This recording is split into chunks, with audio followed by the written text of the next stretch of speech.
بسم الله. هنعمل معاكم الخميرة بتاعت اللبن. معانا لبن بيغلي وفول مدشوش، نحطهم في برطمان جاز، نقفل البرطمان، هنحطهم في ردة سخنة بيقعدوا 12 ساعة.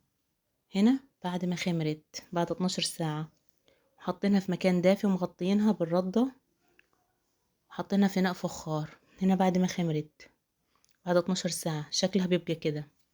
هنا هنخمرها تاني، هنحط الخميرة اهي والفول اهو باين فيها، هنحطها في المية دافية ونحط عليها دقيق بس نطلع الفول منيها.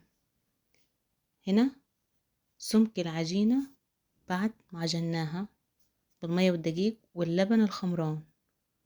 هنا هنبدأ نعجن الفايش بالخميرة اللي احنا عملناها. حطينا لبن ومية دافية وسمسم، وهنحط الكركم، هنا حطينا الكركم ونحط السمنة.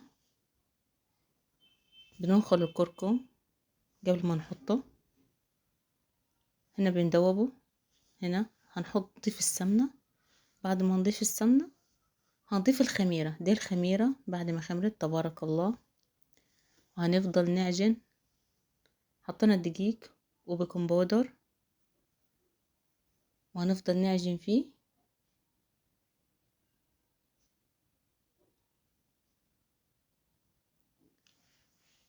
هنا بدأنا العجين لحد ما يتمسك، ما بنملكش فيه عشان ما يعملش عضلة، يدوك بنلف ولف.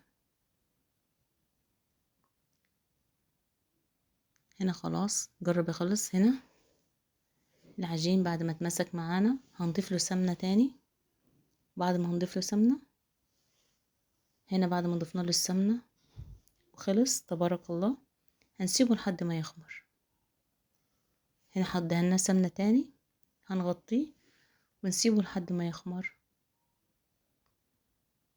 هنا بعد ما خمر بسم الله ما شاء الله، هنا بعد ما خمر هنقطعه صوابع ونسيبه يخمر مرة تانية.